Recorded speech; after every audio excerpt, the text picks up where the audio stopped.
আসসালামু আলাইকুম ওয়া রাহমাতুল্লাহি ওয়া বারাকাতুহু। সুপ্রিয় দর্শক শ্রোতা ভাই ও বোনেরা, সকলের প্রতি আন্তরিক শুভেচ্ছা ও অভিনন্দন। আজকে আপনাদের সাথে শেয়ার করতে চাই, এক সাহাবী নবী করিম সাল্লাল্লাহু আলাইহি ওয়াসাল্লামকে বললেন, হে আল্লাহর রাসূল, আমি যখন আল্লাহর কাছে প্রার্থনা করব, কি প্রার্থনা করব? যখন আমি আল্লাহর কাছে চাবো, কি চাবো?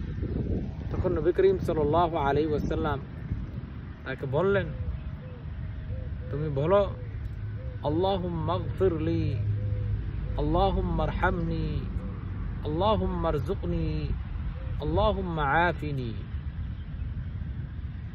আল্লাহুম্মা গফিরলি, হে আল্লাহ আমাকে ক্ষমা করুন।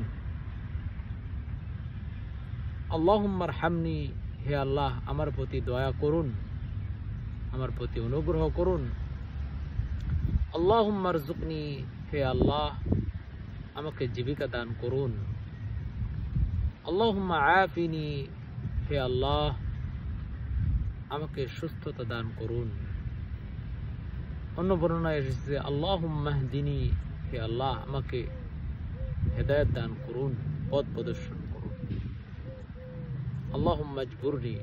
তো এই দোয়াটি দুনিয়া আখিরাতের সকল কল্যাণকে একত্রিত জমা করে। আসুন আমরা এই দোয়াটির উপর আমল করি, সবসময় এই দোয়াটি পড়ার চেষ্টা করি। আল্লাহুম্মা গফিরলি, আল্লাহুম্মা আরহামনি, আল্লাহুম্মা আরযুকনি, আল্লাহুম্মা আফিনি। শুকরান, জাযাকুমুল্লাহু খাইরান।